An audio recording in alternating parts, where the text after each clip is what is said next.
தமிழ்நாடு ஆசிரியர் தகுதி தேர்வு தேர்ச்சி விதிமுறைகள் குறித்து மாநிலம் முழுவதும் ஆசிரியர் தேர்வர்கள் அதிருப்தி தெரிவித்து வருகின்றனர். தற்போது எஸ்டி பிரிவினருக்கு மட்டும் தேர்ச்சி மதிப்பெண் 60லிருந்து 50ஆக குறைக்கப்பட்டுள்ளது. ஆனால் பிசி, எஸ்சி போன்ற பிற இடஒதுக்கீட்டு பிரிவினருக்கு எந்த மாற்றமும் செய்யப்படாததால் கோரிக்கைகள் பெருகி வருகின்றன.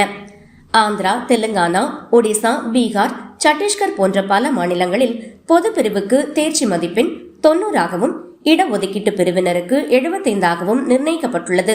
இதனை ஒப்பிட்டு தமிழ்நாட்டில் மட்டும் எஸ்டி பிரிவினருக்கு தளர்வு வழங்கியிருப்பது மன அழுத்தத்தை ஏற்படுத்துகிறது என தேர்வர்கள் கூறுகின்றனர். TNTET என்பது ஆசிரியர் பணி நியமன தேர்வல்ல, ஆசிரியராக விண்ணப்பிக்க வேண்டிய அடிப்படை தகுதி தேர்வு மட்டுமே என்பதால் அனைத்து இடஒதுக்கீட்டு பிரிவினருக்கும் தேர்ச்சி மதிப்பெண்களை 75ஆக குறைக்க வேண்டும் என ஆசிரியர்கள் வலியுறுத்துகின்றனர். மேலும் TNTET தேர்வுக்கு பிறகு அரசு பணி பெற மீண்டும் தனி போட்டித் தேர்வு எழுத வேண்டிய சூழல் உள்ளதால் தகுதி தேர்வில் மதிப்பெண் தளர்வு சமூக நீதி கருதி வழங்கப்பட வேண்டும் என கோரிக்கை வலுத்து வருகிறது.